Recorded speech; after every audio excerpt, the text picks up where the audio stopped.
Yo, what's good, man? It's your boy DT3, man. I'm back at you with another video, man. New media, notification gang. God Sport. What it is, man. Look, check this out, man. As far as this Errol Spence situation is concerned, gotta speak on it. You know, it's only right that I do a vid. I done already been all over the place from Major Key Boxing, shout out. Lady Chan, shout out. H Money, shout out.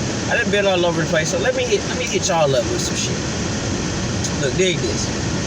I don't blame Errol Spence. If he really got this injury into his eye, right? Really got this retina damage, I don't blame Errol. I don't blame Errol for that. The person I blame for why Errol Spence has this injury, Derrick James. I blame Derrick James, and I'm going to tell you why I blame Derrick James. This is why I blame Derrick James. Derrick James is the trainer. Derrick James' job is to make sure his fighter is mentally, physically, emotionally prepared for whatever fight endeavor he's finna have coming up, right? That's his job. Is to make sure his fighter is ready mentally, physically, and emotionally, right? All Errol's job is just to be ready to scrap. That's the only job Errol has, is just to be mentally and physically ready to fight. That's it. Stay in that place. Stay focused. Stay on the ground. That's Errol's job. Here we are on the precipice, on the cusp of Errol Spence versus Manny Pacquiao. And all of a sudden, Errol can't fight because he got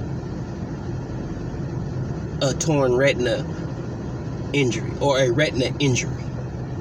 Comes forth with a picture with shit over his eye. I'm gonna tell you something right now, Earl. I will tell you this. Just because you can put a patch over your eye, that don't mean you got an injury. Anybody could do that shit. Anybody could say, I got an injury, blah, blah, blah, blah, blah, put a patch over their eye and say, look, see, I got the patch. I got the patch. See? That ain't enough for me. All right? I'm not saying that you didn't injure yourself, but I'm saying, like, that don't make me believe that you really got the injury. Okay? That's not what I'm on. What I'm on is, for you to even get an injury of that magnitude in the first place, that's on Derrick James. Because you are too close to the biggest fight in your career, in technically both of y'all careers, as a trainer and as a fighter. This is the biggest fight for both of y'all motherfuckers. Biggest payday for both of you motherfuckers. So, if that's the case, and I'm going to say this too, I don't think Errol would fuck it up in that sense this close for a fight of that magnitude. I don't think he would fuck it up. I don't. I hope he wouldn't. But Derrick James, why are you letting your fighter do hard sparring a week and a half before the fight? At this particular time and juncture in camp, you shouldn't have Errol doing nothing but staying sharp, doing his little strength and conditioning here or there, just staying sharp, sharpening the tools, keeping himself ripe. That's all Errol needs to be doing. He ain't got no fucking business having some big ass middleweight or light heavyweight punching on him with reckless abandon, trying to imitate Manny Pacquiao. Quiet as kept, you shouldn't have got nobody in there that could imitate Manny. You're supposed to get motherfuckers in there that's better than Manny. That's the dumb shit I can't stand with fighters and trainers today. I got a GSP mindset, and for those who don't know who GSP is, George St. Pierre. He was an MMA, well, he doesn't fight MMA anymore. He's former MMA fighter, former UFC welterweight champion of the fucking world, right? When he was finna fight Jimi Hendrix is a known striker, great striker, power puncher. Guess what GSP did to prepare for that fight? Because he knew, he said it himself, he knew, I might not be better at striking than him or physically stronger than him when it comes to striking. So you know what GSP did? He didn't go get a dude that was strong, like like Hendrix. He didn't go do that, no. What he did, because he knew that Hendrix was a raw striker, he wasn't a grappler, he wasn't a submission artist, he was a straight up striker.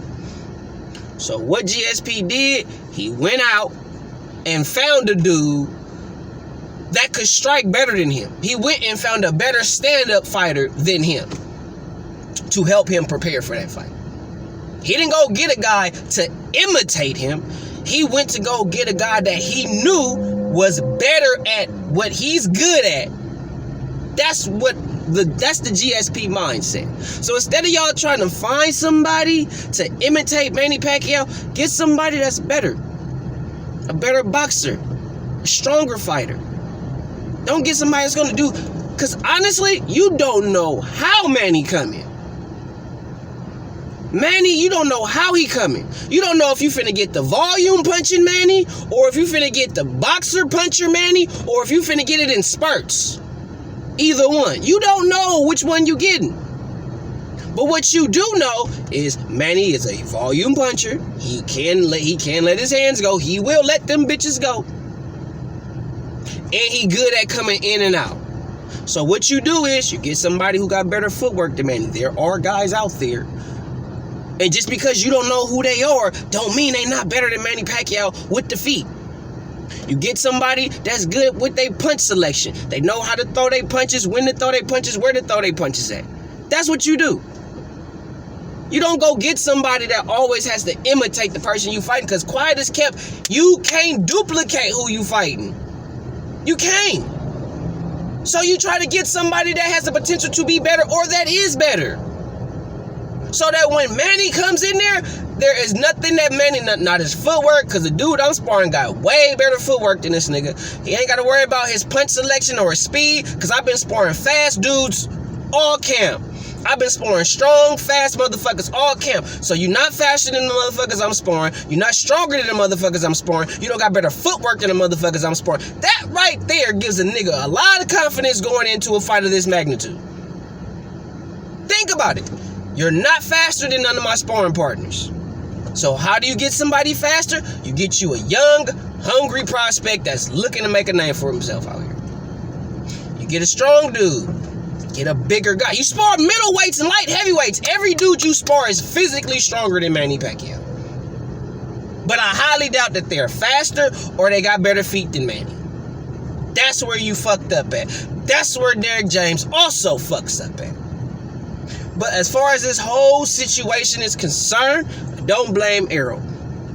I blame Derrick James because you knew that we are on the precipice of the cusp of this fight, and you got this man in here hard sparring motherfuckers too close to the fight. Y'all didn't learn that shit when AJ did that dumb shit?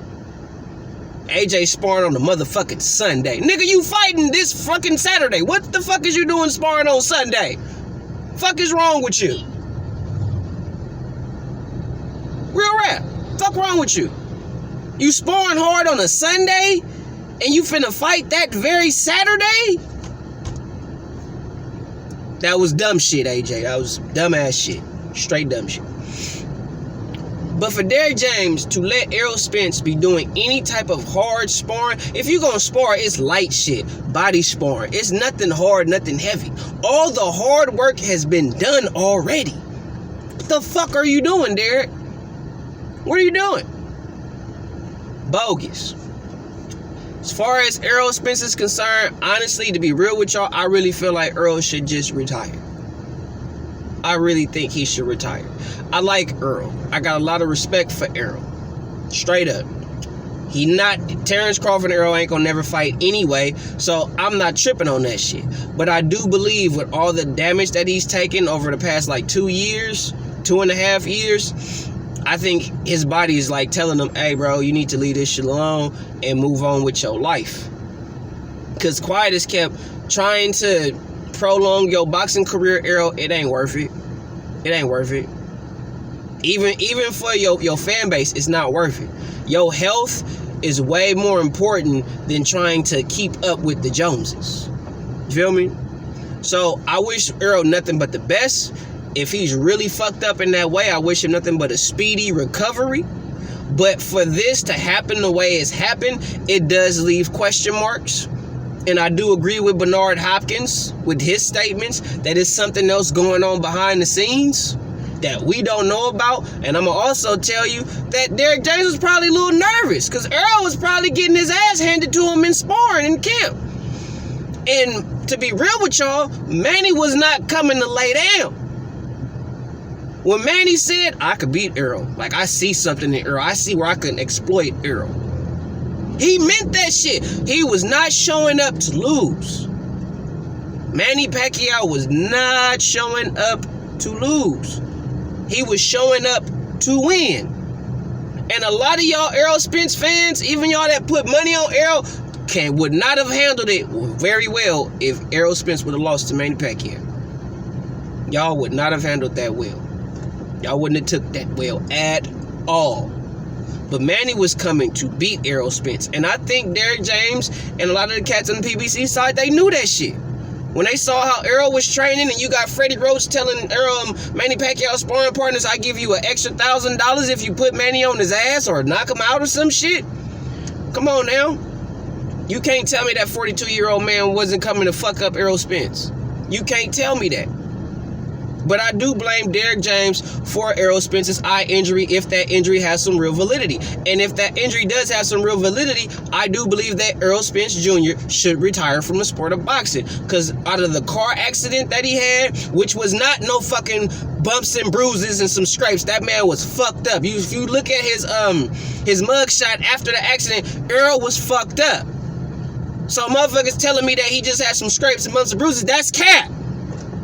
Because he didn't just have some scrapes and bumps and bruises. Because scrapes and bumps and bruises don't require you to need new teeth. So, I do think Errol still have his little fun and shit like that or whatever. But at the same time, Errol over the past 2.5, 3 years has taken too much physical damage. And I'm talking about from the car accident and even with this situation happening, this injury that Errol supposedly has sustained is literally a career-ending injury. Very few fighters come back from an injury of this magnitude. Very few. Very few fighters get this particular type of injury and fight again, let alone be the same fighter after. And Errol Spence ain't really the same fighter since the accident. He proved that when he fought Danny Garcia, that he's not the same fighter. He's just not. And I think he's also proved it in training camp. He's not the same fighter. Now, a lot of these fighters, and Errol is not going to do what Floyd Mayweather Sr. did. After Floyd Mayweather Sr. got shot, he literally changed his whole fighting style. He literally adapted his style to the Philly shell because of his regular style that he had before that he could not do because of him being shot. Very few fighters, if any, will do that. And I don't think Errol, especially with the injury that he has an injury to his eye. Floyd Sr. got shot. So it's a different type of injury. Either way, I'm saying that Errol could possibly adapt a style that's more defensive to where he don't get hit with stupid shit. But I highly doubt at this stage in his life and career that he'll be able to sustain and change up and make a whole new style for himself to continue in the sport of boxing. Real talk. I like Errol. I respect Errol. All the shit. Fighter to fighter, man to man. I do. But I do feel it's a little suspect that this type of injury happened. And I also feel it's a little suspect that Eugenius Ugas, the opponent that he had the same type of injury. It's kind of weird that two motherfuckers get the same injury at the same time. And now we talking about Ugas and Manny Pacquiao fight. So a lot of stuff do seem a little suspect. And I will do a little more research. I'll do a little more research on the situation. And I will get back to y'all ASAPaless. But quiet as kept, I blame you, Derrick. It's your fault that Errol has sustained this injury. If this injury has any validity, which I hope and pray it do, but if this injury has any real validity, I blame you, Derrick James, because you the head guy, you the trainer, you the one that dictate how shit roll in camp. Errol don't, you do. Even Errol said, man, I just do whatever my trainer say. Even when I don't like what he said, I just do it. So basically, he doing whatever you tell him, Derrick. And if you having this shit going, you know better, Derrick. So you seen something in Errol that made you nervous.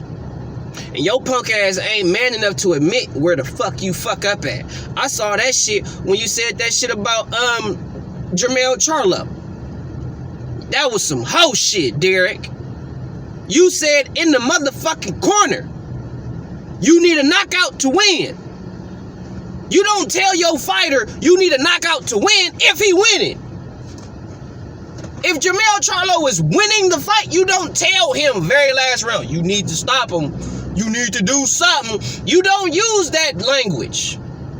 And then what you say? Well, they said the unofficial scorecards. Why the fuck you give a fuck about the unofficial scorecards? That shit don't count.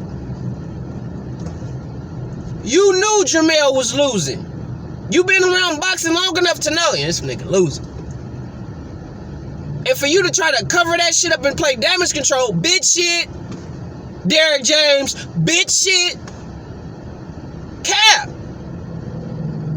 Keep fucking around, Derrick James. I'm gonna rip your bitch ass up fuck too.